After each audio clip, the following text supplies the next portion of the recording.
Hello and welcome to Music Musing. My name is Craig Seibert, and today I will be joined by my brother George Seibert. We love to talk about music. We're passionate about it, and it's a big part of our lives.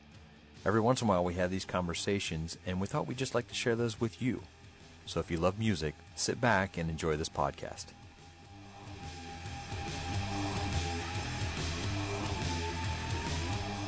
Hey everybody, welcome to episode 8. We got a real barn burner for you today, a little philosophical talk about it. Got my brother George on the line. Morning or afternoon, depending on where you're at or when you're listening. I was just going to say, yeah, it depends on where you're listening. We're both suffering through the weather. I'm actually in Maryland, and it's 3 degrees this morning.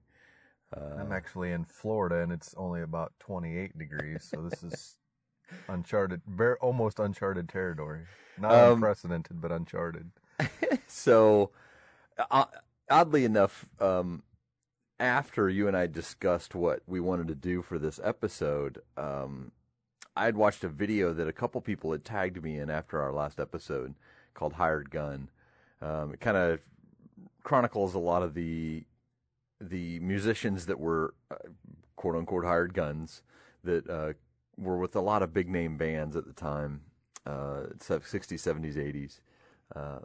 One in particular was the drummer for Billy Joel that he had hired out. That there was a lot of animosity between them when Billy Joel started rising up in the 80s and kind of replacing people that he didn't feel necessary to be behind him.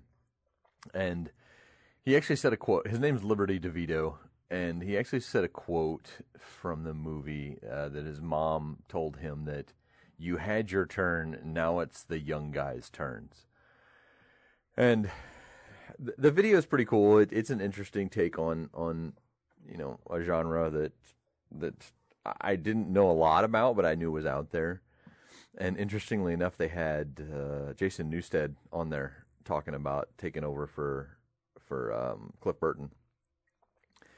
And it was very interesting because, technically he was a hired gun for the first little bit. They were paying him just to be a bass player in the band, and that was it. Really? I did not know that part. Yeah, but you'd even mentioned that, that Injustice was recorded, I think, without bass or with very little bass. They edited and or produced most of the bass out of it. I mean, there's songs you can hear bass lines in and so on and so forth. But if you go back and listen to Injustice for All, try to find a bass guitar, and it'll shock you. It sounds like it because of how low and heavy, between Hammett and Hetfield. James Hetfield. Yeah. You're hard pressed to. I mean, there's rhythm, low rhythm, but there's no bass. I mean, they edited most of that out, and they've even admitted to that, or pretty close to it, since that they edited most of that out. So well, and the video is really good. I mean, it's not stellar. I actually got suggested to it by John Birkenfield, of all people, who has his own bass players. Yeah, exactly. He is. He's the bass player of my local band I had in Florida, there, Contrast, and he actually has a podcast as well. He reviews movies all the time. Fantastic podcast, by the way. But to jump back to the subject, you and I discussed ahead of time that we were going to talk about something that, man, this kind of feels like that ABCs of music one. I feel like we're gonna, upset a lot of people here with poking at some nerves. But we talked about how it's really difficult for new musicians to get into big shows or to create big shows because we got a lot of these bands that have been around for a very, very long time, still creating tours and booking these places based off their previous accolades, from years before. And as Devitto put it, maybe it's time to move on and let the young guys come in and have those arena shows and have those big places to play and not have to worry about, booking a Friday night because the Rolling Stones are in Orlando or something like that. It's funny that, this whole, when we decided on this topic, just this week, in fact, just yesterday, my wife said, "Oh, Fleetwood Mac's coming into town. Can we get tickets? Can you say, and they're $149 for the cheapest seat to get in to see Fleetwood Mac for their umpteenth final I don't even know what tour it is now. And I mean, I'm gonna, again, just like every other podcast that we do, this is all purely opinion. This is just us talking. But, and then slightly after she said that, and I checked on tickets, and I'm like, I mean, they range between $150 and $300 and some odd dollars for floor seats. And which, if that's the band you want to see, or and I'll get into this in a little bit, but I mean, and the other thing was, the Eagles and Jimmy Buffett are touring. And there's a, now I went to see Boston a couple of years ago without Brad Delp, obviously, because he had died. And the guy they had that replaced him was phenomenal. But they actually had a young female singer backing them up, kind of, sort of, like quasi off side stage, like for the really high notes, because Brad Delp could hit them and this guy can't. Mm-hmm. But the guy sounds like Brad Delp most of the time. And that being said, when you suggested this as a topic, it kind of hit me as, I don't know necessarily about moving out of the way, but when is enough enough? And but let me finish real quick. The only thing that bothered me was, I say nowadays, these newer bands, these newer kids, these younger musicians aren't as interested as booking arena tours anyway. That's true. And, normally when we discuss a show, I kind of get an idea of where we want the show to go to kind of keep it in line with the, 30, 45 minutes so we don't, bore people to death. Right. And I didn't put something down for this purposely because we've kind of had a conversation about this before, but we always do kind of come back to that. We kind of come back to, are we even discussing something that needs to be discussed? Because are bands really into that anymore? Do their fans want to come out and see them? And, well, I think that's really the point of this, though, is the thought provoking process. I mean, whether it's relevant or not, I think is just kind of the fun of it. But go ahead. But to answer the question, as a fan myself, I grew up in a different time frame where you wanted to go see those things. You wanted to go to the 2-day concerts. You wanted to go to the stadium shows, right? Where there's a sea of people, like tens, maybe even tens of thousands of people just standing in a big sea of people, and you're Monsters playing of Rock at Tampa Stadium in 1992 had Van Halen, and I mean, go ahead. I know what you're talking about. Yeah, but we grew up in that era, and when you look at fans today, they've got their earphones plugged in. They're on the bus or they're on their metro, and they're listening to their music. Yeah. Unfortunately, I'm partially out of touch with what they want. Sure. I listen to new music on a regular basis. I really like listening to new music and picking up what's new out there. But I'm out of touch with what they want from a live show. Do they want to go to a live show? I still see shows coming through. I get feeds from the local club near us, and I still see feeds of new bands coming through there. But it's on Tuesday night or Wednesday night or Sunday night, and when you look at the Friday and Saturday evenings, you've got, and I'm going to poke at a really probably tender band for us, but you've got Pearl Jam playing on Friday night.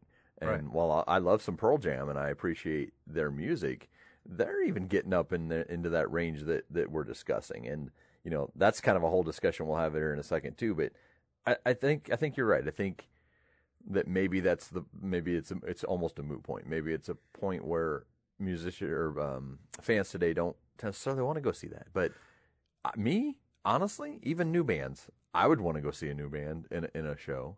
And if I can't get a Friday or a Saturday show because of family obligations, sure, it's going to be near impossible for me to go see a new band today. See, good.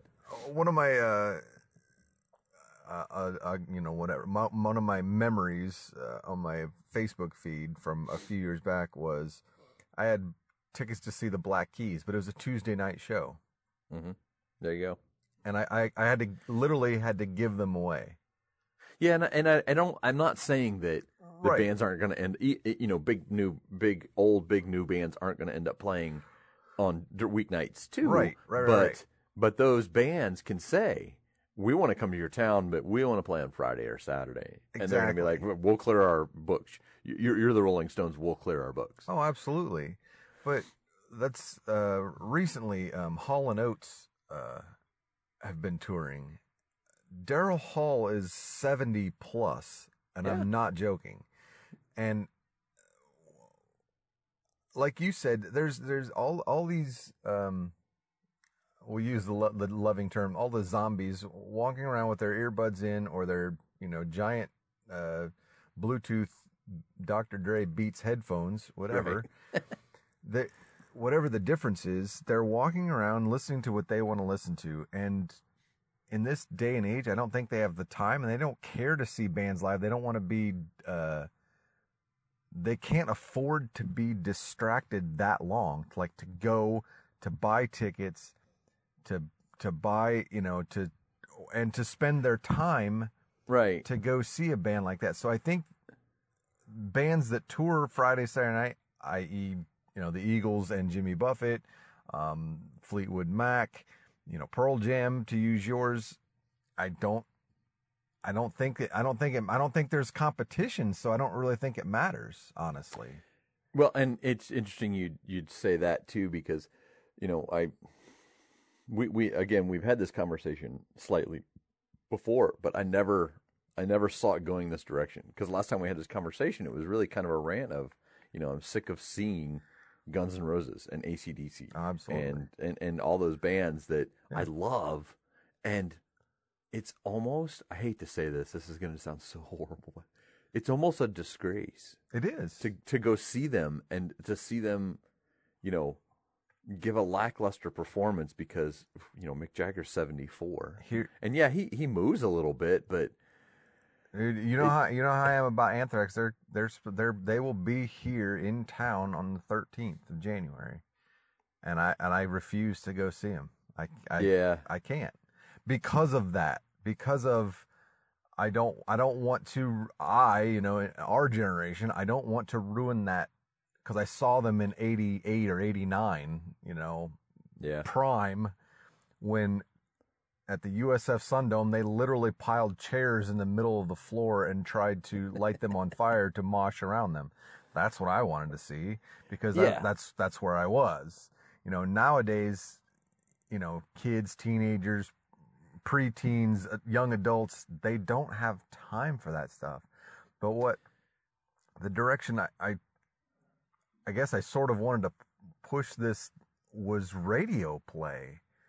Even if not concerts, and we have had this conversation, I think even partially on this podcast, that I am so tired. I have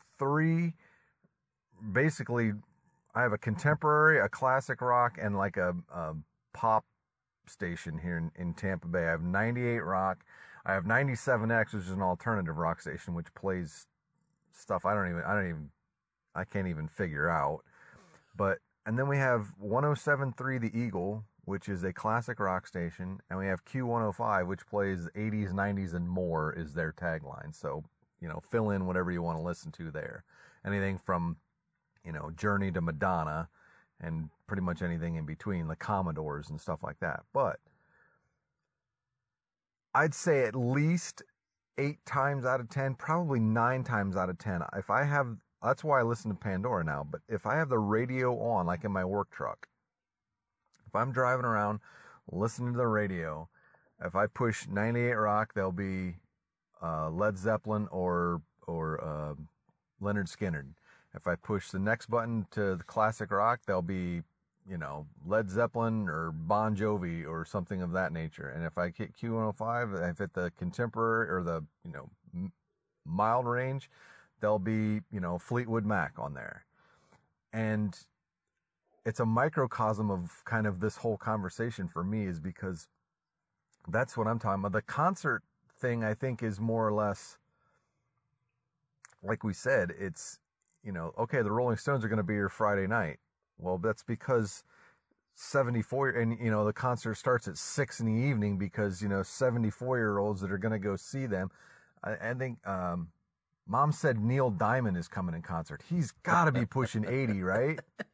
I'm not joking. Let me look it up. I'm curious now. I mean, I get it, but I mean, they're going to dinner at 4 and they're going to see Neil Diamond at 6 type of thing. Oddly, he's only 76. I would have guessed a lot older. Wow, as well. yeah. See, I was thinking, well, it's closer to 80 than 70. So yeah, that's true. That's true. You touched on something though. I want to grab it real quick. Go ahead. You mentioned Pandora. You mentioned that type of attitude of Easy when we were kids access. and you wanted to switch stations, you had to switch stations. You wanted to or put in a different CD. Right. Or if you were listening to the radio, you were going to get a very eclectic mix that really wasn't kind of the same genre. Now you can pick Led Zeppelin on Pandora, and it's going to play a lot of bands that sound like Led Zeppelin. You'll even start digging into like the White Stripes and stuff, who were influenced by Led Zeppelin and the Rolling Stones, and it'll pull that because of analytics. It's going to go out and check and say the people that like Led Zeppelin, like White Stripes. We'll throw a song in here every once in a while because, that's the way people like it. Right. So when you were talking about the people walking around with headphones on, not only are they a little smarter about their music, they're getting fed the same type. They're getting fed the same sound. They're being spoon-fed. Yeah, and it is, now that I think about it and listen to what we're talking about, it is kind of like they're being spoon-fed. It's kind of like they're being told, hey, if you like this band, you're going to like this band, but you're not going to like this one because we're not going to play it. See, that's why I wouldn't be able to work for Pandora, because I'd be like, oh, you want to listen to Anthrax? Okay, well, here's Well, but it brings it back around to what we're talking about, that, maybe they don't care. Maybe they don't, if Volbeat is a new band that I really have been attracted to lately, and if they were to go on tour, I would certainly love to go see them because, like you said, they're in their prime. I want to see them. But the people that put on Black Keys on their Pandora station is never going to hear that band. They're never going to come across a song by them.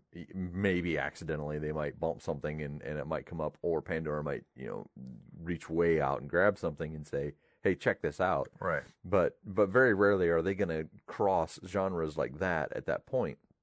So True. Maybe they don't care. Maybe they only care about the type of music they want to play, and if that's the music they want to hear, again, they don't want to go see that band. They just want to listen to the next band that sounds like the band that they were just listening to. Right. And to be fair, you and I are mid-40s ish, and there is a generational gap now. I mean, there's 20-year-olds that they work Friday, Saturday, Sunday, Monday, Tuesday, and they have Wednesday, Thursday, Friday off. And they don't care to go see, Bowling for Soup on a Thursday night. Yeah, true. And so let's turn it to that then. If this was the case, if we were the bottom line is we're saying, hey, there's bands that should just move on because they're not. If they're producing anything new, it's not very good, or it's more just to appease fans that have been out there for 20 plus years. What's the cutoff? Is it age? Is it you're not producing new music anymore and you're just kind of bleeding the community that likes you and wants to go see you physically? Or is it musicianship? You go on tour once a year for 3 months and then you don't pick up a guitar for, I don't 8 months, 9 months. I don't know about music. I don't know about that. I'm talking about a lack of capability. Yeah, same thing. I mean, kind of the same idea. I don't think. I mean, practicing is one thing, or picking up the guitar for a couple months is one thing. But I don't know how to put it. There comes a time when the reason I won't go see Anthrax, whom I love, is because Joey Belladonna's vocals can't keep up with 1989 Joey Belladonna vocals. Right. Just like they have to have a female, younger female backup singer to cover Brad Delp's range. Right. That part affects me the most. I mean, I can't speak for anybody listening, but that's the part that I don't want to jeopardize the fantasy, I guess, so to speak. I mean, if you no, hold on before you go on. Go ahead. So what does that say for bands like the Rolling Stones, who still draw 40,000 people? I don't think the talent level was that stellar to begin with. What does it say about the people that are there? They want that fantasy. They want to be taken back to the 60s and late 60s and 70s, if we're using the Rolling Stones, or the 70s or the 80s, just like I do. I want to be taken back to 1989 or 1991 when I saw Anthrax, in their prime. And so, but what are they doing? What are they? Are they deluding themselves? Are they when they get there and they see the guy come out on stage or the band come out on stage? Are they? No, it's not about it. That type is not even about that anymore. It's, hey, I got tickets to see it. I spent $300 to see Fleetwood Mac. I got floor seats to see Fleetwood Mac on their final tour or whatever. That's what that generation, that's what that level is about now. It's not about the music anymore. And that's why I think that neat, because let's be honest. I mean, Jimmy Buffett has made a career of what? Selling margaritas. I mean, cheeseburgers in paradise. Exactly. I mean, he's basically a beachcombing, country singer. I mean, and he has crossed over, and he has. I mean, but it's 5 o'clock somewhere or whatever it is. Well, there's. Go ahead. Well, you touched on something really interesting that I hadn't thought about, and that's the money. It is. So it's 100% about the money. Yeah, for the artists and the fans, listeners. Yeah, yeah. I hadn't really. We dove into this on Scratch the Surface again before in our conversation, but I hadn't really thought about the deep part about it. That, if I'm working, if I'm a working class person, I'm working, making minimum wage, and I want to see a band because, the Rolling Stones are charging $300 for tickets. If I want that status on my Facebook page of, hey, I went and saw the Rolling Stones, I'm not going to be going to a concert for another, 3 to 6 months, because instead of going to see a local band or local venue where I pay $20-$25 to get in to see a new band, right? I've now spent my $300, which is my next 6 shows, on a status. Exactly, and that's what it is. It's about the status, because this is one of my I don't know what most miserable, or I don't know, the most depressing concert stories. When I was in I know it was 1992. I'm 100% positive. So I was, 18? Mm-hmm. That'd have been right. Yeah. And maybe 17, 18. Anyway, it was U2, the Zoo TV tour. Oh, they came to Tampa Stadium, and tickets back then were like $129. I'm like, man, that would be so awesome to get. And this is pre-Facebook or anything like that anyway. It was pre-cell phones. I mean, anyway. But I was like, man, that would be so awesome. And our aunt, Rochelle, was in the military, and the Air Force had a booth where they were selling hot dogs. And she's like, well, if you want to go to the concert, if you want to sell sell hot dogs through the opening bands, then they close down during the U2 because nobody buys hot dogs when the main band is on. So you can go, if you want to sell hot dogs through through the opening bands, you can go see U2 for free.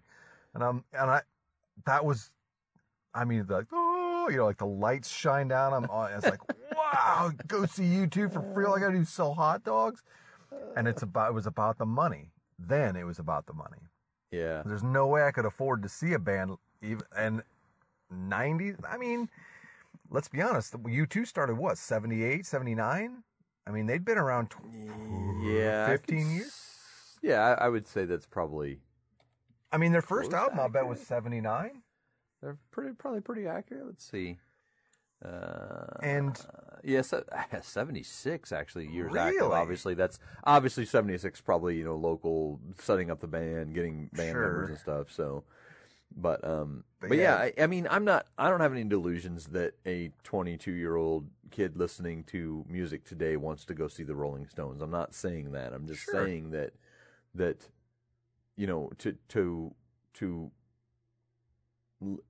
we grew up listening to our parents' music. Yep. Most kids today grow up. It's just funny. We were listening to music Friday night. We turned on the radio and kind of started listening to, I don't even remember. I think Misty put it on the Cake Station for a little while, and then we went to Journey or something. And Max loves that stuff. Max loves to hear Bon Jovi, Wanted Dead or Alive on the radio. I know it's strange, but if Bon Jovi were to come in concert, Max would be all over it. I mean, he's 10 years old. He just listens to that stuff and enjoys it. But he would be all over it. He'd be like, let's go see them. I want to go see Bon Jovi. And it would be crushing for him to go see, Bon Jovi. What's he's got to be pushing 60, right? I mean, he's got to be pretty. Yeah. I mean, let's see, because he's got to be 85, 20, 30. Yeah, he's probably 56. 56, yeah. I was thinking mid-50s, yeah. So he would get there, and it would certainly not be the same idea. And obviously, they're not going to perform to record standards of when Wanted Dead or Alive came out, which was that would have been 85. Slippery When Wet. I'm going to say Slippery When Wet, 86. Ah. But they're not going to perform at that same level. But then again, I'm looking at it going, he also likes Imagine Dragons. Yeah. And if Bon Jovi calls a venue and Imagine Dragons calls a venue and says, I want to play on Friday night, they're going to pick Bon Jovi. They're going to pick Bon Jovi 9 times out of 10. Well, it'll be close. Yeah. Like I said, there's situations where they would go, maybe let's go with the new stuff. But now, I mean, let's use Imagine Dragons because you brought them up. What level, I mean, is that, see, that boils down to and I like Imagine Dragons, but does their talent trump the fantasy of Bon Jovi's talent or the 1986 talent level? Well, that's why I said 9 times out of 10. I think that venues are still going to look at their market. They're going to look at what they're around, what's around them, what city they're near. If you're talking Orlando, Florida, you're talking a lot of people coming in from out of town, along younger kids and everything. They might actually you might get 7 out of 10 for Bon Jovi in that area. Right. But when you're talking about an area like Chicago or something, or Detroit, where you're talking, you've got an older market anyways, and you're probably going to draw 10 times more for Bon Jovi. It's an automatic. They're not going to question it. Right. But you're right. I think the talent level is certainly offset the opposite direction, where, if you're going to want to see a good show, quote unquote, you're going to want to go see Imagine Dragons over Bon Jovi. Yeah, they're going to have pyrotechnics. Bon Jovi's going to have pyrotechnics. They're going to have a lot of flair. They're going to do some tricky stuff. But, you're still talking about guys that are pushing 60 years old, trying to be active on stage. And it's a physical limiter. Yeah, age is a physical limiter. I will, as far as age and physical limiter on their shows, I would use Kiss for an example. Oh man. Because as far as theatrics, but I mean, Kiss, Alice Cooper, there's kind of a genre of, late 70s, early 80s, mid 80s, 90s. Yeah, exactly. That set a bar. And I mean, I don't, again, well, being more of a music purist, I guess, I would, not that it has to be radio or record quality. Right, and it never will be, but there comes a time when, I mean, if you're lip syncing or the pyrotechnics are getting you through or carrying you, or auto tune, or face paint, face paint, and the gimmick thing is still an episode yet to come up. Yeah, I know. But there's got to be a level of to me, it's still about the music. It still has to be, because I told you, I saw Chevelle open for Godsmack years ago, and they were horrible. And I love Chevelle on the radio. I mean, they're even their newer stuff is very, very good. I saw them in concert, couldn't stand it. I mean, I was ready to walk out.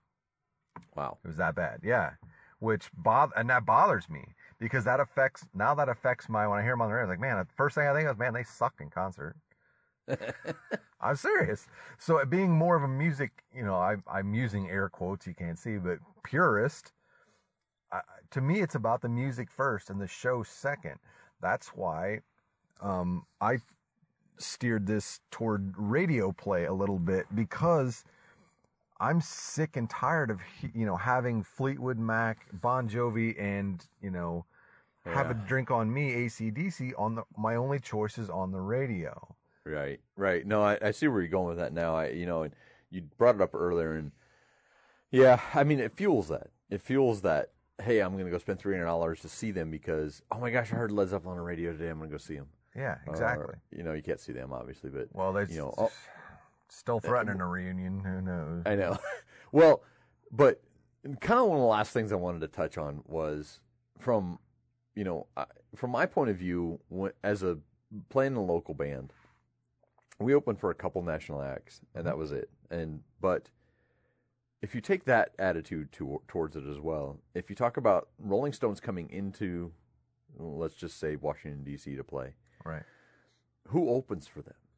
There aren't any bands that, there are bands that listen to their parents listen to the Rolling Stones. Sometimes their grandparents listen to the Rolling Stones when they were kids, and they might have been influenced by them, but there's you're very few and far between. You're going to find somebody that plays the same type of genre music that the Rolling Stones are. See, so where does that cripple those bands? That puts a band like Imagine Dragons. Okay, they might open for the Rolling Stones, but you're not going to have the same. You're going to swap out the crowd. You're going to put a bunch of people in for Imagine Dragons. You're going to swap them out for the people that want to see the Rolling Stones. You might get a couple crossovers, but there's the example I'm going to give you is not last summer, summer before. Vintage Trouble opened for AC/DC on their European tour. Mm-hmm. You mentioned that before, yeah. And they won over a bunch of fans, but no, they're very, very, very different sound, different everything. I mean, it's very, very different. So and I think Europeans are very different in their taste and their what's the word? Whether acceptance of differences in music. But at the same time, I'm like you. Who opens for? I mean, even it doesn't even have to be the Rolling Stones. Who opens for Pearl Jam? You have to get, Local H and the Toadies to open for Pearl Jam, or it doesn't work anymore. Right, and that squeezes out new local bands, or bands that are up and coming that 100%. May be on the same tour direction. It rules those bands out. Absolutely. And not only does it rule those bands out because of genre, but it rules them out because of money. Yeah. If you want to pay to go see AC/DC at $70, $80, $90, $100 a ticket, that's the only way you're going to get to see Vintage Trouble, because you got to buy the AC/DC ticket to get in. Exactly. And now you've ruled out people again who, do I want to go see Vintage Trouble enough at this show to pay for, to sacrifice my next 4 or 5 shows just to go see them? Right. If I want to see Imagine Dragons and hate the Rolling Stones, well, then what? Yeah, right. Do I wait for them to come back on their own 2 years later? Oh man, now I'm going to miss the show. And are they going to be playing? Right. Are they going to be playing a good arena? Right. Because that arena might be booked for AC/DC or Pearl Jam, Journey or Pearl Jam or whoever. But that brings up that hurts, because me as playing in a local band, if I was to we got on a bill, a dream bill for me opening for 7 Mary 3. But luckily, it was in a place where the tickets were relatively cheap. They weren't extremely expensive. So not only did I get to play in front of a band that I loved, I got to play in front of a band that fit in the same genre, and I also got to play in front of a band that people were willing to pay to see them. Yeah. And I got exposure. We got exposure to people who enjoyed that type of music. Exactly. Nowadays, that would be unheard of nowadays. It's almost. Yeah. And the one thing I did want to before we finish up was not a parting shot, but kind of a curveball to you was bands that have lost. We talked about in one of the other podcasts about bands that lost members, right? But continued on, and we used Death only pretty much. Well, bands like REO Speedwagon, Styx, Journey that have parted ways with singers and songwriters that are still alive, and they continue to try to milk that, right. or the Who, or AC/DC, who's toured with different musicians and singers and songwriters and so on and so forth. I think that to me that kind of falls into that same. Should they keep going on? Should they allow? I guess for to be the music police, should they be allowed to keep making money? And it's not really the 1977 REO Speedwagon because they don't get along anymore. Or do I really want to go see Journey with some 25-year-old Asian kid singing? Or do I want to go see Queen with Adam Lambert? Am I going to pay? Can they demand that money because it's the same but different? You know what I mean? Right. And yeah, I don't know, man. It's we again, when we last talked about this, it was really more of a hate fest on bands that were just sucking up, right. the radio energy play. and radio and play and energy and tours like that. But now that we've deep talked about it, it certainly has a different point of view for me that I know we could probably discuss for hours. Oh, but yeah. I don't know. If you want to talk about parting shots, I had one for you. You want to go that route, or you want to? Sure, I'm game. I don't even know how long we've been on today. We're getting close. We're getting close. But I mean, if we spur something off, I'm fine with going over and talking because I love having these conversations. But highest grossing tour of 2017. Do I get a guess first? Sure, go ahead. 2017, just this last year. Yeah. There's not any. This article was written in 2017, late 2017. Okay. So there weren't any actual numbers in, but they were talking about the bands that made the top, and this is the one that was in the lead. So, was this rock genre or any genre? Yeah. Well, I think it's this is top touring top highest grossing tours. So, it's kind of open. Man, I would have to say it would be a classic rock band. I would say you're pretty good. You're close there. You're close. Not too classic, but man, I can't. I'm not even gonna wager a guess. Okay, Guns N' Roses. Oh yeah, and I knew that too, because I had heard that recently, and just like every other parting shot, that pisses me off. Sorry. Which I mean, with Axl. Yeah. Oh yeah. No, and it's not to me. I think we've scratched that scab a couple of times about a band with a different lead singer or the band with the singer with a different band.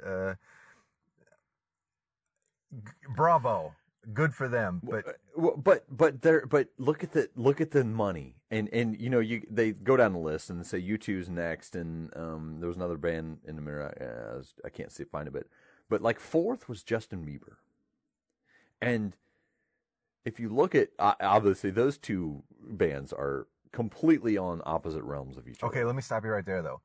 Okay, Guns N' Roses probably plays Thursday, Friday, Saturdays only, and Bieber probably I bet Guns N' Roses tour actually hit 22 or 24 cities. I bet Bieber had probably 100 cities, to be fair. That's exactly where I was going. I mean, Yeah, when you're talking about a band who's going to charge $200 a ticket to Bieber, who's going to charge $39-$49 a ticket, and this is totally Right, off I the have no cuff. idea. I have no Right. idea. Yeah. But even if it was $89, that's still only half probably of what Guns N' Roses is charging for Yeah, their at least. tour tickets. Exactly. So if they play, like you said, 20 shows and Bieber plays 100, it's going to be close, but Guns N' Roses is still going to come out on top. Sure. Plus, Guns N' Roses is not going to have a problem booking any Asian market or South America or Right. Europe or the Middle East. They're going to, they know Guns N' Roses. Yeah, they know Justin Bieber, but Well, Guns N' Roses, I know, was on a stadium tour. I know for a fact. That's what I'm Yep. saying. So when you're Yep. booking 4, 5, 6, 7, 10,000 seats versus 1,000, 2,000 seat venues, that matters too at half the price. I mean, yeah. So to give Justin Bieber credit, I mean, did that sentence just come out of my mouth? I'll edit that. I'll edit that out. To give him credit, it's a valiant effort, but it is, and I don't think I was doing the parting shot this time to really upset you. It was more to point out that But tragically, we're not at this day and age. I think Justin Bieber has the right to make more money touring than Guns N' Roses. Exactly, and that's exactly where I was going with this. Is I don't, we talked about this at length. I think the conversation we had on this before, talking in the car or something, probably went 2 hours. Right. And it's glaring. It's still there. I mean, if you're looking 2017, that was last year. Yeah. Guns N' Roses, whose album came out in 84. No, it was like 87. Appetite. I know it just celebrated a 87. It's got to be 30 years. Let's see, where is Appetite? 87. So, guarantee it. Yeah, July 21st, 87. Yeah. 2 days after my birthday. Huh. That album was groundbreaking, but absolutely, you're talking 30 years difference, man. 30 years difference. Yeah, Justin Bieber wasn't even alive when it came out. No, he wasn't even close. It's still there. I mean, what we're talking about is not immaterial. It is certainly, what's going on today that we see, and we're not calling for action until you start vetoing or boycotting the bigger arena bands. No. We're just saying, hey, man, maybe it's time to move on. Maybe it's time to just take a break. But this to me, I mean, I think, and again, I mean, I think we even talked about it twice. I asked you twice about, what you were going for, and I think we're in the same book, but maybe a different chapter. That you're more about the live aspect of it and going to see that. I more about the radio. Heavy on the radio, because to me, if that's what's promoted, if that's still what's being played in heavy rotation, people are going to want to pay to go see Guns N' Roses instead of Justin Bieber. And because I listen to lots of different music, I mean, it's still there. If you don't play Imagine Dragons and you only play the Rolling Stones, you're going to go see the Rolling Stones. Well, let me pull the curtain and let everybody know where you're recording from. Where are you recording from? Tampa, North Tampa. No, I mean actually physically. Oh, where are you sitting? In my car. Okay, so check this out. So, how many inputs can you get into your radio that aren't a radio station? What do you mean? Like, is your phone Bluetooth connected? Oh, yeah, absolutely. Or do you have an auxiliary cord that goes absolutely. into your... Okay. USB, auxiliary, Bluetooth, whatever you want, yeah. So maybe it's not... On your side of it, again, I'm talking concert side and show side, but on your side of it, on the radio side, maybe radio needs to go away. Maybe that, obviously there's always going to be talk radio. There's going to be the news stations for traffic and weather and stuff. But maybe those old ideas of spinning a disc jockeys spinning a disc is ready to die. I agree. If you get in your car and you turn on Pandora and you pick Anthrax station, it's going to play Anthrax. I mean, Megadeth, Metallica. But But you can put on Volbeat, like I can put on Volbeat, and it's going to play 5 songs in a row from bands that are currently playing music that sound like Volbeat. Because I'll tie the visual connection in Netflix. Yeah. The theory of cable television, the theory of television in general is going away. And that's you're having said that out loud. I mean, I guess that was a thought in my brain, but it never materialized. I agree. I think radio needs to, because I may have even said that in the past, that I'm so sick of being I know what it was.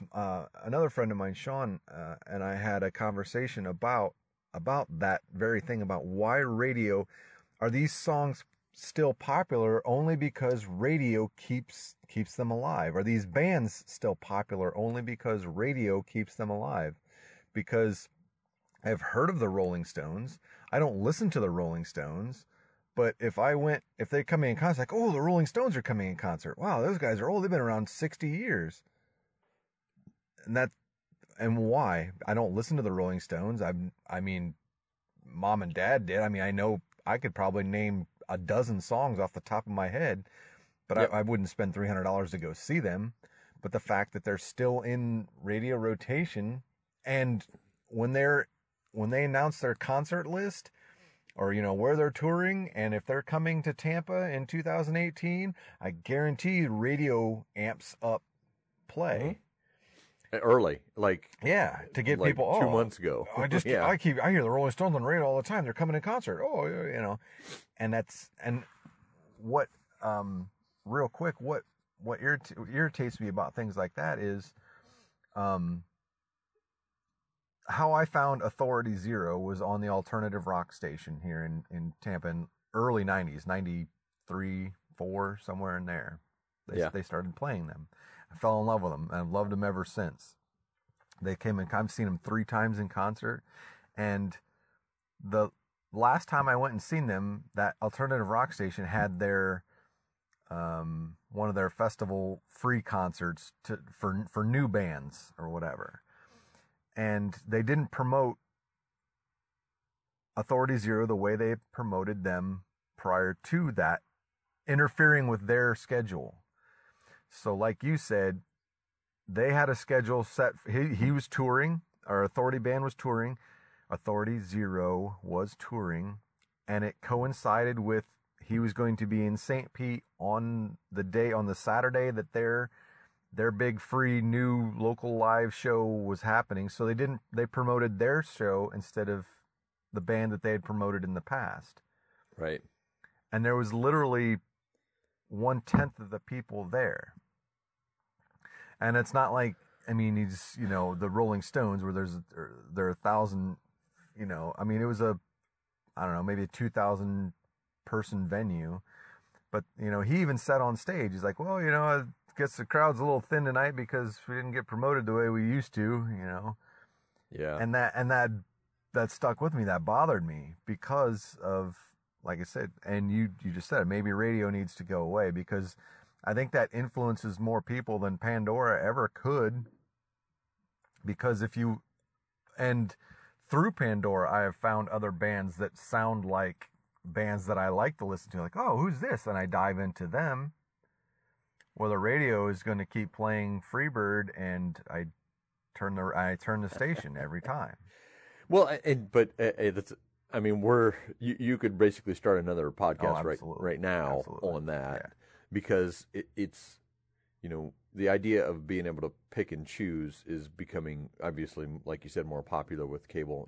I physically have not had cable TV come into my house for over 13 years. Yeah. And, we rely on Netflix, we rely on Amazon Prime or Hulu, or, even you can get local stations now with, a good antenna even on a TV. And I don't have any reason to pay for 400 channels when I'm going to use 2. Mm-hmm. And not only that, but I'm going to switch back and forth between those 2 when I don't like the the show that you put on. When you put on a cooking show and the next one is a Forensic Files, those 2 things aren't the same to me. Yeah. Don't do that. I don't want to. I want to My time is important, and if I'm going to listen to something, I want to listen to what I want to listen Exactly. to. And I think, and I hate to have that attitude, but God, I wish I would have loved to have had that attitude, or be able to exude that attitude when I was a kid. But see, the kid. I'm going to interrupt you. The kids have that No, now. We I know. We talked about the earbuds and the Beats by Dre. They're walking around with that a la carte attitude that they cannot function without being able to choose what they want when they want it, and they don't care if they have to go see they don't want to go see the Rolling Stones. They just want to see Imagine Dragons only. They just want to see, or if they do want to see Fleetwood Mac and somebody gives them tickets, they'll go see Fleetwood Mac, and there's no opening band anymore, or there's no it's not an arena tour. There's not the big four. There's not Metallica, Slayer, Anthrax, and Megadeth all touring together or whatever it is. To me, it's I don't know if I just coined a phrase. It's an a la carte attitude where you want to pick and choose. You want to listen to Volbeat on Pandora, and if it plays, Anthrax, like, oh, what is that? Oh, that's cool. It kind of, maybe that's where Volbeat got some of their sound, and you move on and you listen to Anthrax or you listen to Volbeat or both. But if you don't, you switch to, whatever, Metallica channel or Led Zeppelin channel and listen to songs that's not, and they'll play AC/DC and Led Zeppelin and so on and so forth. But it truly is what's in it for me now? What do I have to do to get what I want out of this now and not waste my time? They don't want to surf. They don't want to search for that next big thing. They don't want to listen to anything that doesn't, they don't, like you said, you don't have time to waste on things that aren't exactly what you want when you want it. Which baffles me in the fact that we're still having this conversation about why these bands aren't moving aside, because how are they still making money? I mean, is it... Are we just waiting for the fan base to die off? I mean, as morbid as that sounds, I think sadly, yes.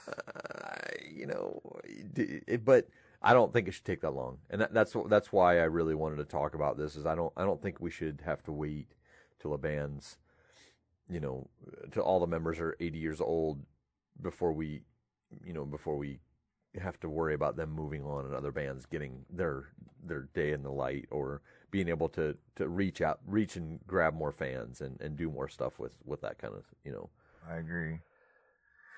It's all about the money. It is, unfortunately. If Guns N' Roses was the top grossing act 30 years after their first album come out, I mean, it'd be hard to tell, Hall & Oates, hey man, you guys need to stop touring. Are you kidding me? We were like 17th on the list of grossing, 40 years after. I mean, it's hard. I get it. I mean, if you're in a business to make money, and guess what? You can make money. I mean, it's a coin flip. I mean, to me, being a music purist, I'm like you, dude, just step aside and give, you just use Imagine Dragons. Give Imagine Dragons a chance. Yeah. Not that they need one because they're pretty popular, but you know what I'm saying? Yeah, it's like, dude, just get out. I mean, we'll equate it to politicians. You've made your money. You've made your point. Why do you need to be there 40 years to try to prove a point? Right. It's because then it gets to a point of you're not about Fleetwood Mac, Hall & Oates, Bon Jovi. They're not about making new music. They're about making money on the old music now. Right. Guns N' Roses. I mean, it took them how many years for the Chinese democracy, and it was panned. Yeah. And bad. Right. And I guarantee, even if Axl is still Axl and they still play some songs off of it, I guarantee you Welcome to the Jungle's on the set list. I guarantee you, You Could Be Mine is on the set list. I guarantee you that probably 50% of Appetite's on there. Yeah. So do I, and that's Sweet Child of Mine is certainly going to be played. That's probably an encore if nothing else. But that's what I'm saying. It's all about making the money instead of making the music, and that's where I think, I don't know if there's a word for that, but that's where I think the line. You said where is the line drawn? I think that's where it needs to be drawn, is when the need for money overtakes the need to create new music. Music, right? For what you got into it for. So yeah, I think that's probably a good place to tie it up. But yeah, there's plenty of conversation that could be had on this, which is where we want you guys to do stuff for us. Why don't you send us an email at musicmusingfeedback@gmail.com. Yep. We'd love to hear from you guys and hear what your take is on it. I'm sure there's a lot of takes that are going to be, against what we say or for what we say, but please send them to us. Absolutely. You can look at either one of us up on Facebook or Twitter. I've got a Twitter handle, Craig Seibert, Sybert, or George Seibert, Sybert. Yep. Look us up, send us messages. We'll be posting this on Facebook and Twitter as well. So absolutely. And my parting shot is I think Metallica needs to hang it up. And see if anybody's listened clear to the end. See if we get any response to that. Yeah, that's if they've listened past this point, you're certainly going to get some hate mail on that one. And since we're really close to the end, since I'm ready to start playing the closing music, I think they should hang it up too. Oh, there you go. And we're out.